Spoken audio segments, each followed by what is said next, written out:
Okay, so we've got the room open. We are recorded. So if you're going to swear, Joel, you should have done it a minute ago. Yes, sir. And we'll let people kind of filter it in. I already see one. How you doing? Welcome.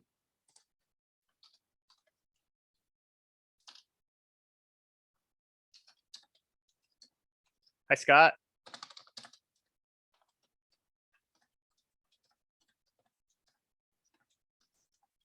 Kate. So we can do the small chat thing. How is the weather in each of your locations? All at once. It's nice down here today. It's not too bad. It's a little overcast, but we got some good warm weather. So We're in the same spot. So yeah.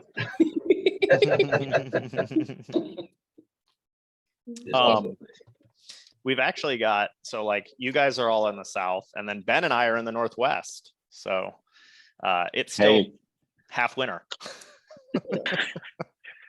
It's above freezing, and I'm taking that as a win. Yeah, it's, you know, it gets close to shorts weather around 3 o'clock every day, 2 o'clock. My whole family's complaining because it's snowing up in Illinois this last week, so they're all unhappy with the. I think it snowed like the last 2 or 3 days or something up there, and it's just, that sounds awful. That's why we moved. So. Oof. That's brutal. Has anyone been, like, I saw in the news that Fort Lauderdale has gotten a lot of flooding. Anyone know about that? Anyone have any properties there? My friend at Key Data, Gabby, was complaining about it because she said, "Oh, it's raining a lot here," and I said, "What?" And I didn't know what was going on. Then the next day I saw everything is closed, and yes, it was raining a lot. So. Hi, everyone who's filtering in. Feel free to say hi to us in the chat. Pleasure to have you. We'll get started in a couple minutes. Obviously, we're scheduled for 10:30. We'll probably give it another minute or two just to let people come in. And then we'll start with introductions, but pleasure to have you. Any of you guys going to any of the, I can assume none of you guys are in Reno for the conference there, which I heard is going to be pretty good, but any upcoming conferences for you all? I know there's another one in London this week too, I think. no, not till international. I think I'm staying home till then. Yeah, same. We may hit the track conference before then, but outside of that, we'll probably stay pretty put here from this point until once we get through summer. Yeah, that the track conference is in Minneapolis in September, right? Yep, I think it's late September. Yeah, I think we'll have a few team members there, probably Oliver, so you'll have to hit him up and make him take you out to dinner. Do you guys know if there's going to be a DOM conference this summer?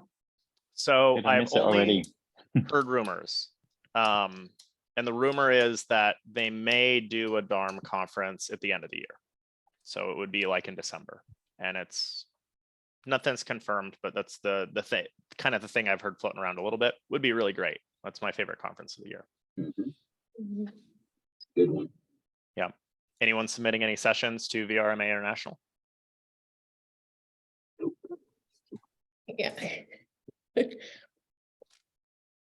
Anyone want me to submit sessions and you can be on it?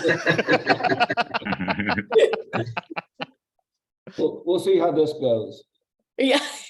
Yeah. This is our audition. If you do good, then that's the problem. So we'll just try to be bad today. I've got a couple in mind. I think that are pretty good, pretty good mix. I want to do one that like is basically troubleshooting. Like if you have a rate problem, like how you troubleshoot that from your like revenue management to your PMS to your distribution channel, like through the whole revenue chain to find like where problems can occur and how you can check for them. I think that would be pretty useful for people and pretty practical, right? Because it's very confusing when you're like, I got a reservation, that's not the rate. Like, what are all the breakpoints that could have occurred on? I'm also just hoping people reach out to me less about it. That's fair. We're doing the same. That's We're doing the it's like same. we're always tracking that down. Yeah. It's like, whose fault is it? Come on. What were you saying, Ben? We're trying to do the same, but it's not so much the why is this rate wrong? It's like, why didn't we get any bookings? And then trying to step through all the steps of what potentially is the reason for not getting a booking. Yeah, at Stay Alfred, we used to call it Code Blue. I don't know why they chose Code Blue. I think they didn't want to stress out the operations people.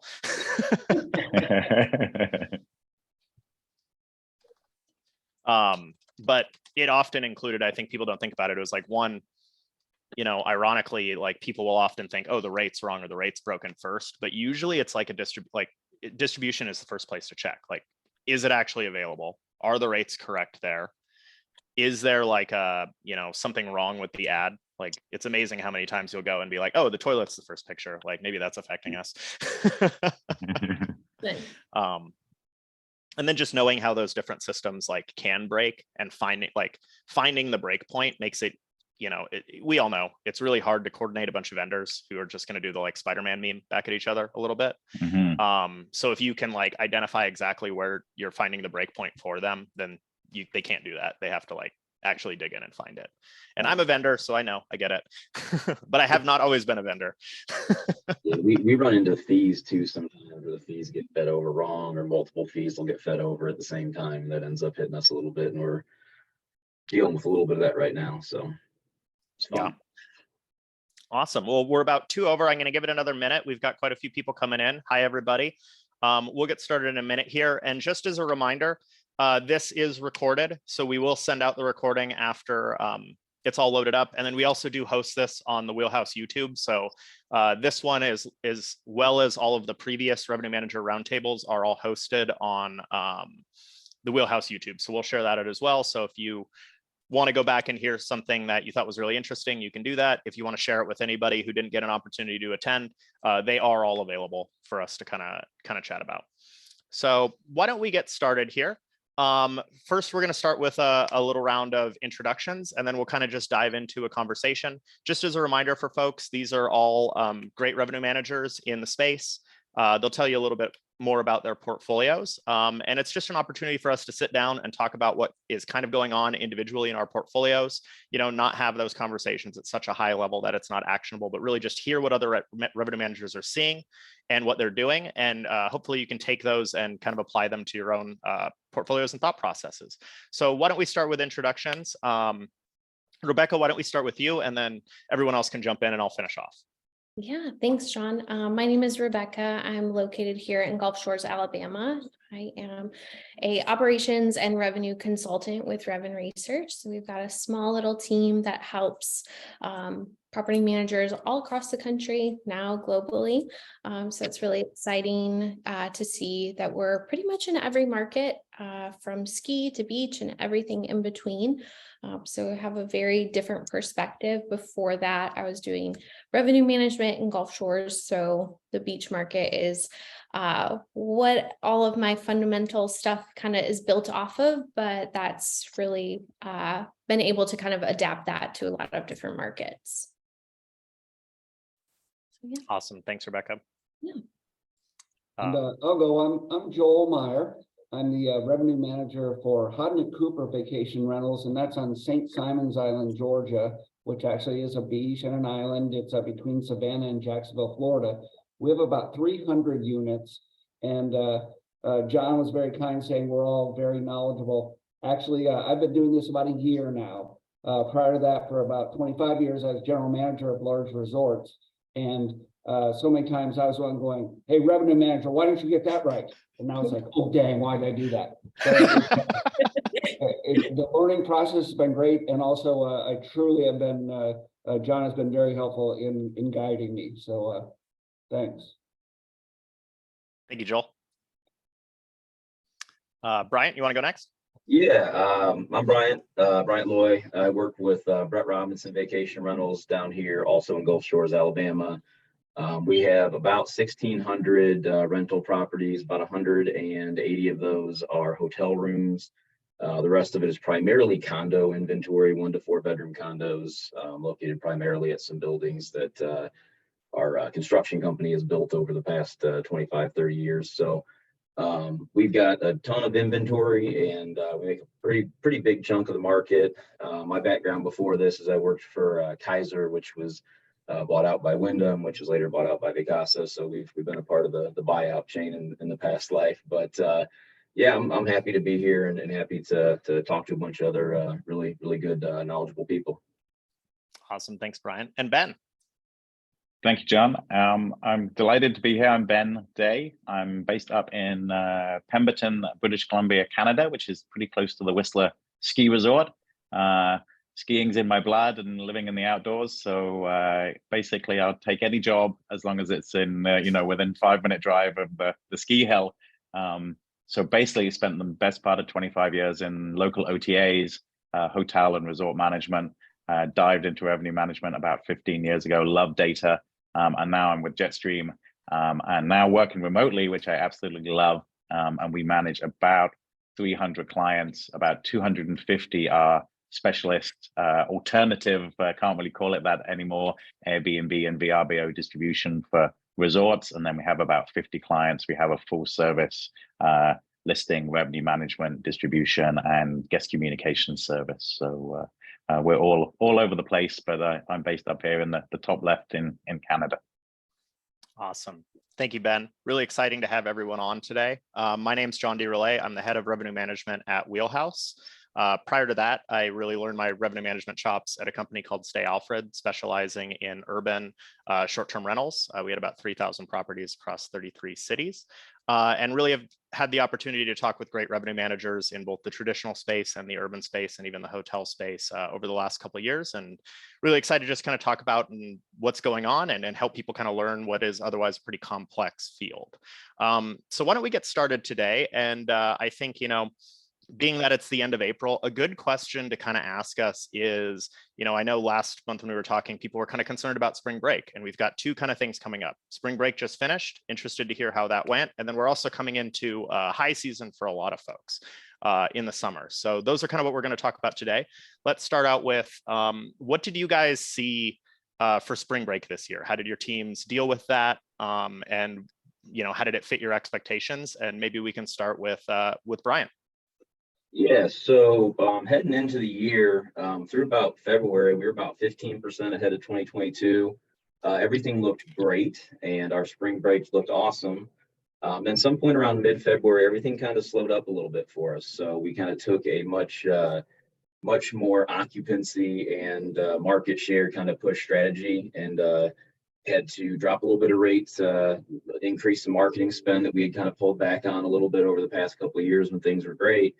And what it ended up leading to is, we didn't have a 2021 or a 2022 year, but we ended up well ahead of all those other kind of prior years, the 19 and past years before that. So, we were able to fill in with a fair amount of, last minute bookings to kind of get the occupancy up a little bit. But we weren't able to hold the rates that we were in the past couple of years. And so that's kind of the strategy we had to take, and we had to make those adjustments, and thankfully it worked a little bit for us though. Mm-hmm. What were some of those indicators that kind of showed you, like in the data, what data showed you that things were kind of slowing down? Yeah, for us, the earliest indicators that things had slowed down is we do a lot of tracking on year over year what our booking pace looks like, not just necessarily your kind of pickup pace for occupancy for certain months, but we look a lot of, we booked X $1,000 last year, what are we booking this year, to kind of get an idea of how things are moving. And about mid-February, those numbers went from pacing up for I want to say about 3 months before that, to finally starting to switch over. And initially we had thought it was because we had opted out of a couple of flash sales that we had run in some past years. And so we were like, let's just hold on for a couple of weeks and see what happens. And we noticed pretty quickly after about 2 weeks that, it didn't bounce back after the flash sale switch. So we'd kind of seen that there was a little drop there. Our web traffic had dropped quite a bit. Conversion rates were actually always pretty strong for us across that time period, but we just kind of read the tea leaves of overall booking numbers, overall occupancy numbers, overall How are things looking? What's interesting is our 3 and 4 bedrooms outperformed the 1 and 2 bedrooms for a lot of what we looked at, because that last minute, that very late fill for the 1 and 2 bedrooms is a lot more difficult to get this year than it has been some of the past years. So That's almost a little counterintuitive. it's weird. It's bizarre. Historically, you always can hold the 1s and 2s and you get them filled in at the last, 21, 14, 7 days, you can get them filled in. This year, even with some of the rate drops down, there just wasn't that last minute kind of demand to push them up to, getting into those real high occupancy marks. Seasonality this year was also a little bit different for our spring. I mean, historically speaking, when we have an early Easter, it typically leads to some really strong demand for a handful of weeks where we can really push the rates. This year, there really were 3 good spring break weeks, and everything around it was just fighting for share. I mean, it was really important to be priced right across those dates on the outside, and we ended up even having to make some drops for those 3 good weeks that we had. So again, it still ended up being a good spring. We had the best Q1 we've ever had as a company last. First quarter was fantastic, and April first 15 days were great. But it's just been a grind here getting those last minute bookings here. So Awesome. Thank you, Bryant. Ben, would you like to tell us a little bit about some of your spring markets? I'm there with Bryant. February for our company was just horrible. I'm going to try not to use any stronger language than that. But in terms of the new bookings coming in, we really saw a dip. It was one of the first months in our history where actually we're down year over year. And we operate primarily in the USA, Canada, and Europe, so mainly France. So it's very interesting. Our Canadian business continued to be strong, but only picked back up to about 2019 levels. Our US business was shocking month over month, but it's still 50% above 2019. And our French business was flat, kind of month over month, but saw a big increase. Some of that is the customer changing, the churn, the adding in new customers.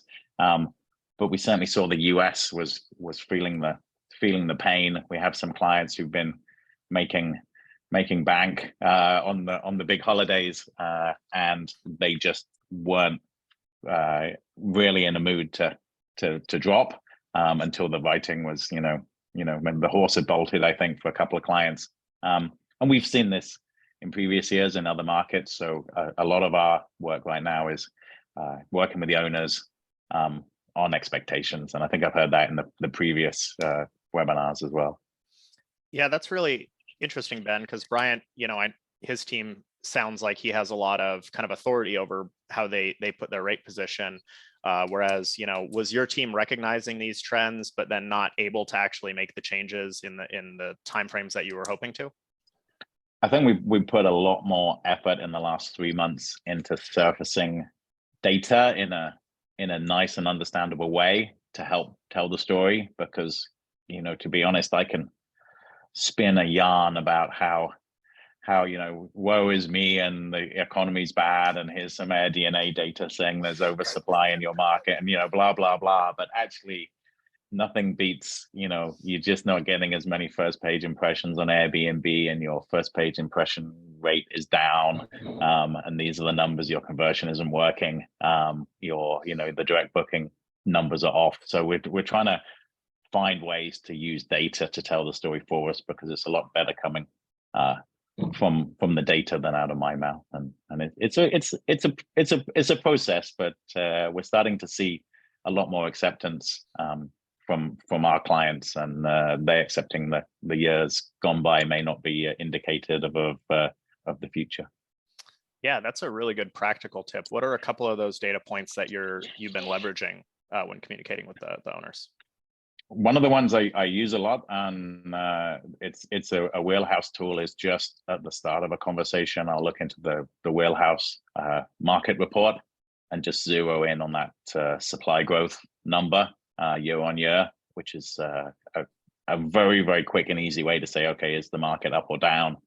And then that kind of segues into, is there still enough demand in the market to keep things strong? Or, and it's a good way to begin. Then we're looking at our obviously our pace and pickup information, our last 4 weeks volume position versus last year. If we have it, we're, 50 or 60 new clients. So quite a few we're going in blind, either they're brand new companies or they've come from somewhere else. So we're trying to share some of that forward data about the pricing, the Wheelhouse pricing. We use Wheelhouse, and it's how many times the owner mandated minimums butting up against the market recommendations. So we have a report that we do for that, and that's been proved really useful. But the first page impression share is a really important leading indicator for us, and we try and pull that out of our Airbnb and Vrbo accounts as frequently as we can. But it's hard. You have to go digging for that kind of data. Yeah, that's a really good data point. I haven't heard too many people say it, but it seems like a really clear one to show owners. Well, thank you, Ben. Joel, do you want to give us a little impression about what's been going on? I know you have a pretty strong spring market. We really did, and similar to what Bryant said, we had the best first quarter we've ever had.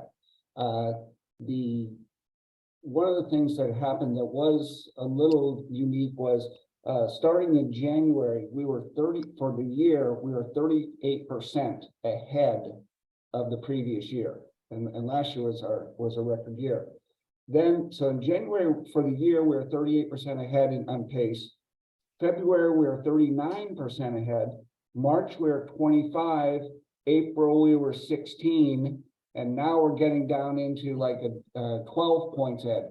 And so what it was is we had a lot of bookings for the year. People were locking in what units they wanted. But now we have to go and get the additional ones. We did get higher rates, definitely. But now we're coming off of some of those rates for April and May up to Memorial Day. We lowered our rates just across the board, initially 10%. And when we sent out some communication on that, we're doing much better on how we're marketing to our previous guests and potential guests. That's a big part, as you know, the old saying is dropping rates isn't marketing. And we do need to do that. Spring break was excellent for us. We ended up like about 98% on spring break, and that occupancy, and that was about 5% ahead of last year. But then right after that, drop off, and we are ahead. We're actually right about even to last year in April, and then May's a little bit ahead.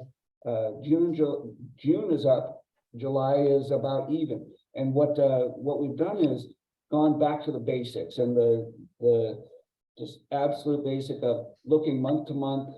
Hey, what are our rates for this? Because we have some definite differences in some of our complexes. They may be right on the ocean, but some are much newer and many more amenities. And instead of trying to say, okay, overall, how's this? We're just looking at, hey, these 3 units, what were their rates the last couple of years? And some were just up too high. And so we dropped them back in line. And now we're going through the process of how we can communicate that to the potential guests. We're not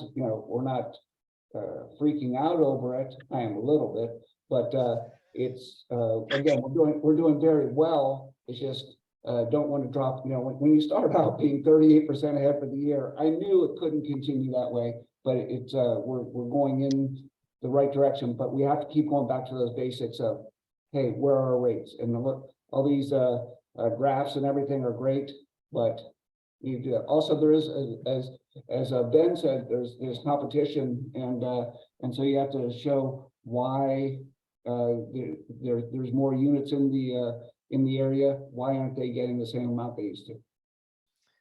Awesome. It sounds a lot like you all are often kind of talking about how there's like the really early booking put stuff on the books really early, but then those paces like really didn't continue. And for you, Joel, it sounds like you guys are going back and reviewing where you had built basically growth into your rates and maybe pulling those down, really trying to get very granular. How would you say, like, how are you thinking about like rate growth going into the kind of next season? Are you, because you also mentioned that your like peak days are really strong, but then you also have these periods that are maybe also weak. It's kind of a mixed situation. How are you, Right. when you look at these, like how these rates compare, how are you making a decision to either like keep rates higher or just like pull them down, that kind of thing? Well, I think I was the one that originated the thought process of when you have high demand, you can raise your rate. And when you don't have high demand, you have to lower.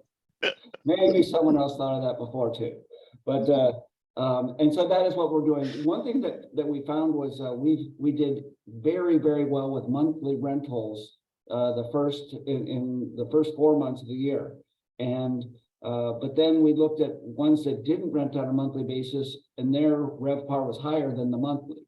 And so, hey, there's an opportunity for us to raise some rate on monthly, and also maybe not have so many units in a monthly program. But again, it is the granular part. You almost throw out, do the shotgun first and then get the sniper rifle. Maybe not the best terminology these days, sorry. Awesome. Thank you, Joel. And Rebecca, tell us a little bit about what's going on. I know you got a lot of markets you can draw from, so interested to hear.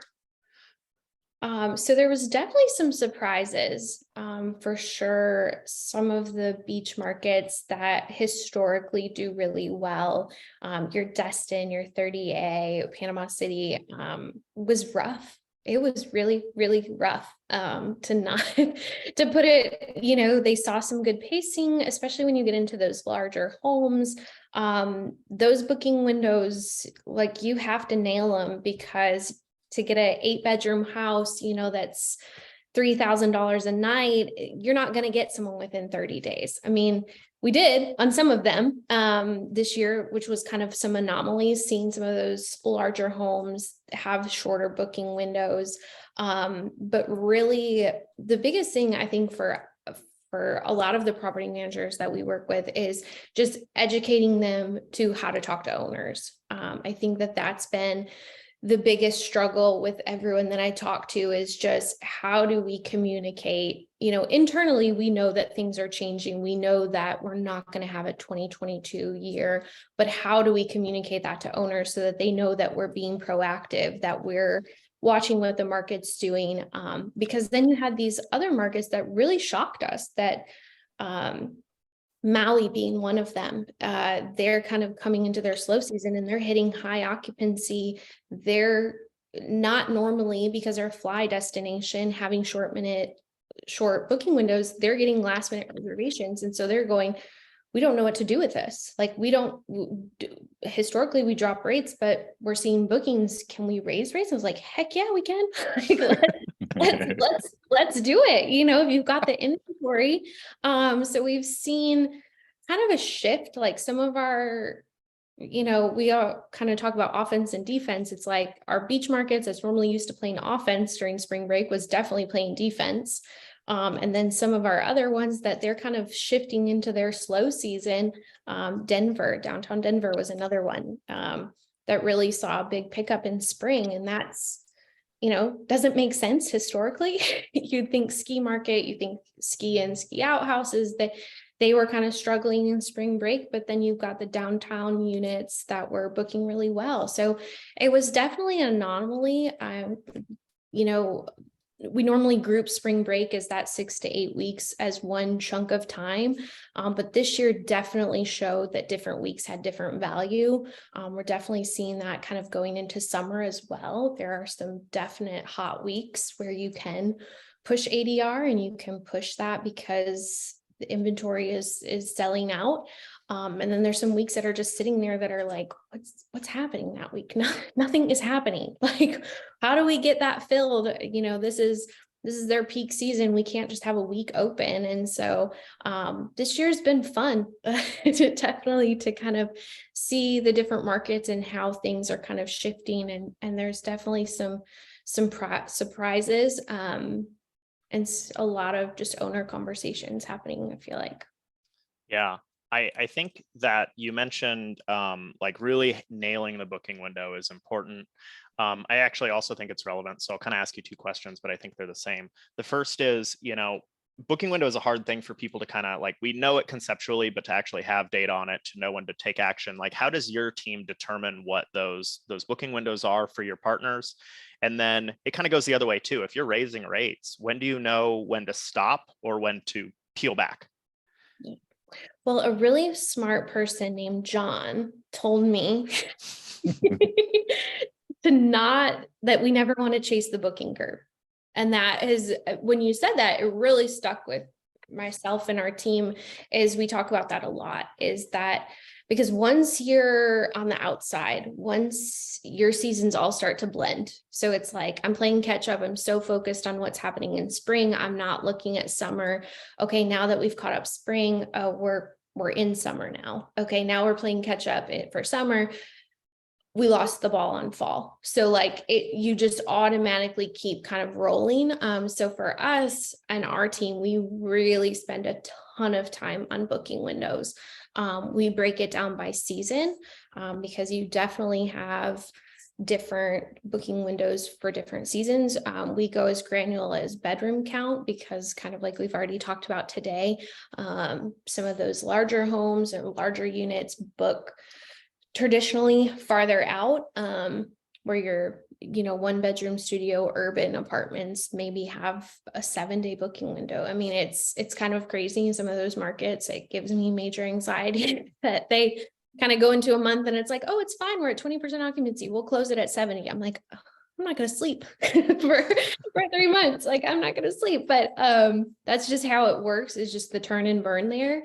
So it's definitely going by size, by month.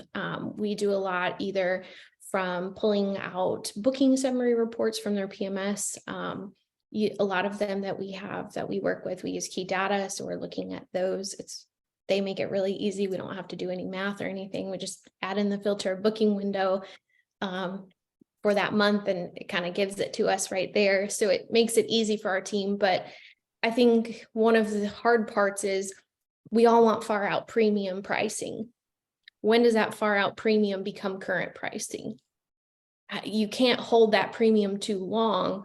So I think that's where the booking window, people don't associate far out and booking window together. But when you start to make those correlations, that's when you know, okay, I can't try to get 20% over what I got last year. That's not happening. We're not seeing that. The market's not there. So I need to pull that back down. And if I can get ahead of that before I'm in the middle of the booking window, I can at least make more than what I did last year and not have to have a fire sale to get my occupancy to close out the month. Totally. Yeah, John, I would. Yeah, Joel, go ahead. If I could add to what Rebecca said or go into it. We found that exact thing again with people wanting the units that they specifically, had been in each year. They wanted to book them and they were going to pay the higher price. And so looking at that, initially we thought, hey, everybody's going to be paying a higher price this year. But then when it wasn't occurring, instead of, it turned into a new booking window of, hey, let's bring our rates. And that's what we saw. Okay, where were we last year? Where were we the previous year? And put it somewhere in there instead of trying to get these really high rates. And I think that's probably what Rebecca ran into. And I found that because I was talking to another very smart man named John, and he guided me on that one too. We're lucky to have you around, sir. I'm sure it filters in from everyone. Bryant, Ben, would you guys like to comment on how you guys identify the kind of booking window stuff in your portfolios?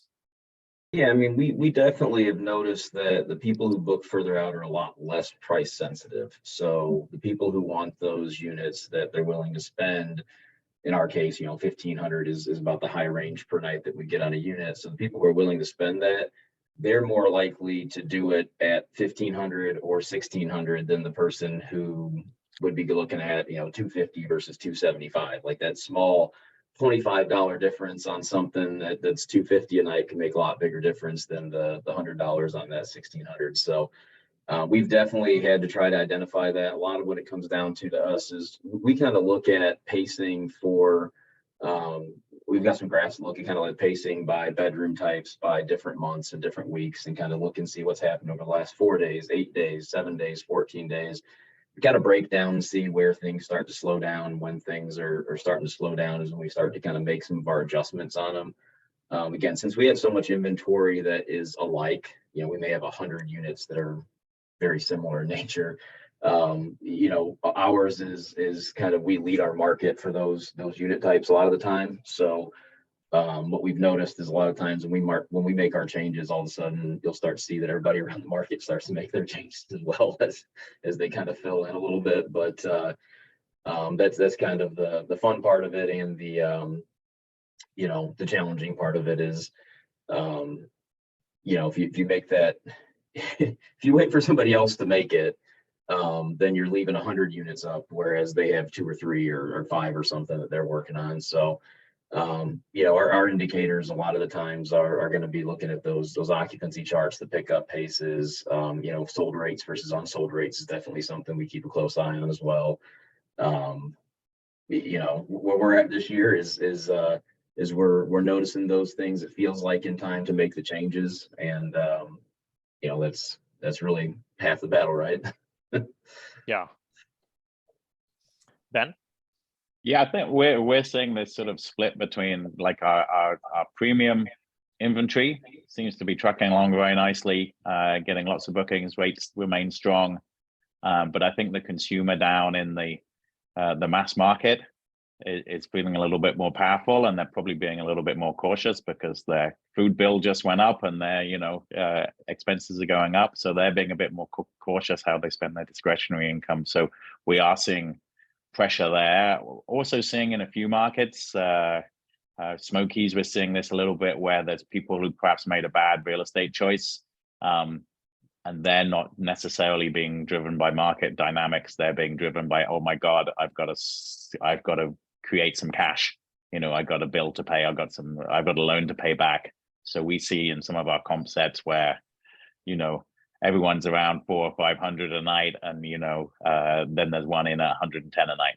So then you have to make the choice. Well, we're just going to let that guy at 110 sell all the way through, you know, and they've got their motivations, and then we're going to, you know, get back in, you know, and then where do we sit in that terms of that comp set, that the 5 houses on the street that are pretty similar? Do we want to sell first, or are we feeling strong about holding on and being the last one to sell, hopefully at a premium? So it's case by case, market by market, but generally our premium is holding up. Our lakefront is doing really well this summer.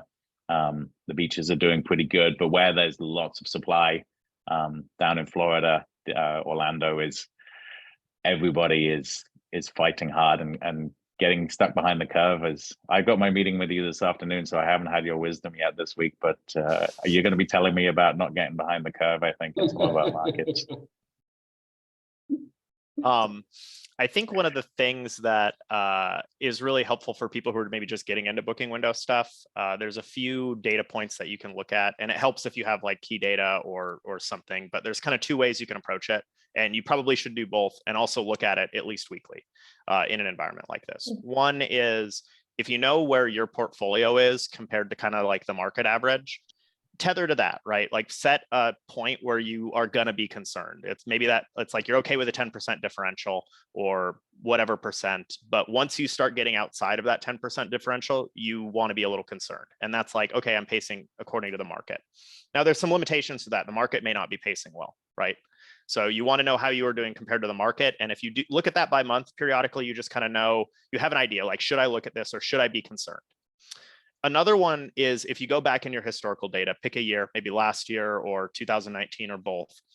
And for each month, figure out a couple heuristics that you can use. And that might be like, how far in advance were you 50% occupied and 80% occupied? Because now you've set timers for yourself, because you know when that is on the calendar, and you can say, hey, if I'm not close to this, or I'm not selling in a way that's going to get me here, I know that I should do something early, right? Not chase the curve. You can also kind of reverse it. You could say, what did I say? I said, figure out what date you're like 50% and 80%. You could also say, like, where was I at 30? Where was I at 60? Where was I at 90? And then track to that every week. It's not going to tell you what to do, but it's going to tell you it'll give you an indicator if you should decide to do something. And that's a good way to kind of look at this on a consistent basis, particularly when the market's moving. And if you have both, you get an idea of what the market's doing and what you think you should be doing. Well, I think we're having a pretty good conversation because we're blowing through time. In this last 10 minutes, why don't we talk a little bit about, what you guys are expecting for summer coming up, how you guys are treating it, what's on your mind, and why don't we start with you, Rebecca? Great. Okay. I think with just what you were saying, John, is so important for summer, looking at what the market is doing, because as revenue managers, most of the time, historical data is what we make a lot of our decisions based on. And we all know that the last 3 years, historical data is not what we really want to bet on. It's not repeating itself. We've got a lot of outliers, a lot of pent up demand, supplies change. Like it's really hard to base your strategy off of historical data. I mean, yes, you need it as a reference point, but I think with what you were saying, John, is using the market as kind of a check. Like, am I the only one that's seeing this? Is the market occupancy dropping? Is it ADR dropping? If it is, then you have to course correct. You can't hold high rates if you're seeing your market occupancy at 20% when it's normally supposed to be at 60, and you see rates are $70 to $80 lower than where you're at. You have to use that. Now, granted, every portfolio is different, every owner is different, every expectation is different. So you have to be able to kind of take that information and apply it, because you have different expectations for each property. And so it gets complicated really fast. I mean, that's why we all do this. It's not because it's easy. It's where we didn't sign up for this job because we thought it would just be an easy paycheck. And if you did, surprise, it's not. So, hate to tell you, but you got the wrong job. But just using that and not being afraid to do things that you haven't normally done. Because if we learned anything through spring break, the market's going to tell us what it's going to pay. The market's going to tell us if they're coming to those destinations. So as much as we want to say, well, yeah, but we have the luxury homes, or we have the luxury condos, or this or that, or the market is going to tell you if they're going to pay it or not. And if they're not going to pay what you want it for, then you have to ask yourself, are you willing to just have it sit there? Or are you going to adapt and move forward? And so I think a lot of the lessons that a lot of markets used through spring need to take that into summer. They need to apply that early to get ahead of that. Don't just say, well, it's summer, we always book out. That's what you said for spring. And look what happened in a lot of markets. Like, that's where I get to have those really fun conversations where it's like, well, we really liked you until you stepped on our toes. And, what did we learn? Like, we have to apply it into the next season. Otherwise, we did all that hard work for nothing. Because then when we're looking at setting rates for next year, in next spring and summer, we don't want to repeat the mistakes that we did this year. We want to set those units up to win ahead of time so that those owners coming into January can have money on the books, because owners are going to stick with you when they see money on the books. That is, owners will walk away when they don't have anything to lose. If they have money on the books and they have good reservations, they're going to stay with you. And so that's how you continue to have growth in a very competitive area. So just as supply is increasing, so are property management companies. Your competition, I think Claire said it best on Alex and Annie with Key Data, your competition's back this year. It's back. And you kind of have to know what you're going to do to win. And so that's kind of what we're helping all of our clients kind of get in the right mindset and kind of undo bad habits that they've kind of created. So that's kind of what we're up to. Awesome. Thanks, Rebecca. Who'd like to tell us a little bit about their summer next? I'll go ahead. So to echo kind of what Rebecca said here, setting the owner expectations here as we get into the summer is going to be incredibly important for us. I mean, we had some increases over the past couple of years in so much rate versus everything that we'd ever done before that, people who have bought in the last 3 years, like you mentioned earlier, are going to be having a tough time paying the bills on some of these things with the purchase price of what they spent on these properties. And so, we're having this communication that we're going to do where we get on a little webinar like this with our owners, kind of talk about what we're seeing in the market, tell them what's going on, and kind of explain, here's what's happening. We're coming down on prices a little bit versus what we've seen historically. This isn't an indicator that we're not going to have a strong summer. This is an indicator that to have a strong summer, we've got to have the right rates in place. And, basically, what's interesting this year with us, and this is paraphrased by one of our team members who's awesome, Reagan is on our team. If rate's not the problem, rate's not going to be the solution. And so it's very well said to put it that way. But the best rates in the world can't get away from nobody coming to the website to look and make the booking, or nobody getting to Airbnb's website. We know they're down to get the booking, or HomeAway's website to get the booking, or Vrbo. So, what we've had to do is kind of boost up some of the things we're doing on the marketing side too. I mean, yeah, we have to have good competitive rates, but yeah, we're still going to have to probably run some sort of a special to get people to go to our website for the June bookings, to go to our website for the July bookings. So, just kind of boosting and aligning that marketing strategy with your revenue management strategy. You've got to be working together as a team to make this work right. And that's kind of what's really become important as we get into the summer season is you've got to do both of them really, really well, or it's going to be a tough summer. So that's kind of where we're at. Thank you. Those are great. This webinar is full of really great one-liners. I'm going to have to ask our team to pick them out. Ben or Joel, want to hop in?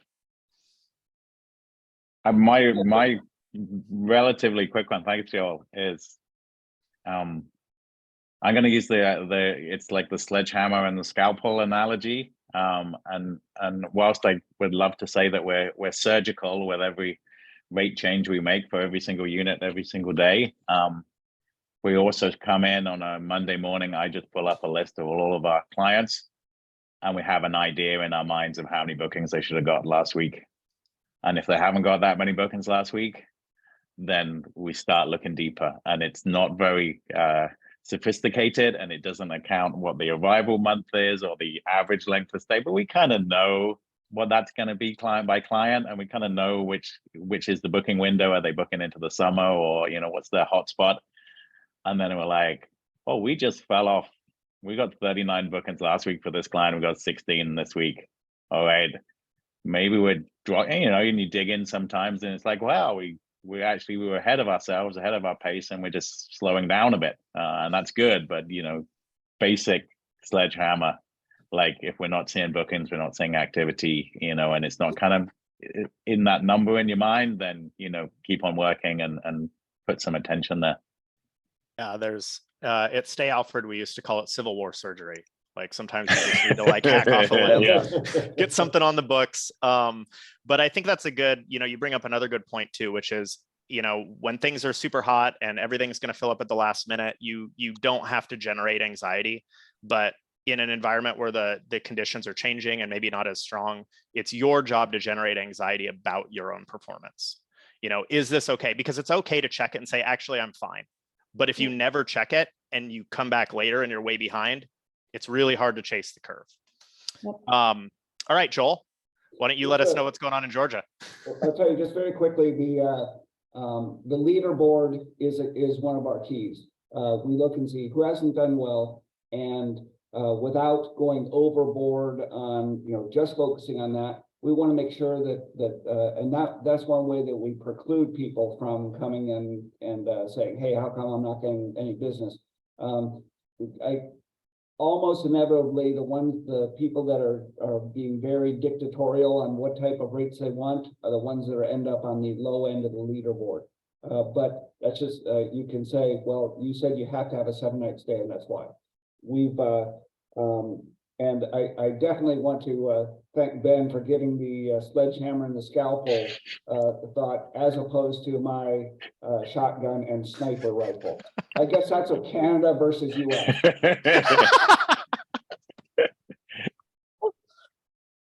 That's great. Well, we're kind of running out of time. This has been a great conversation. I'm going to ask you guys one question that I think pertains to what we're all going through is, are you confident that in 7 days, your business is just going to fill up?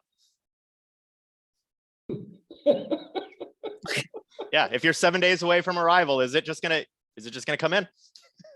No, No. unless you're urban.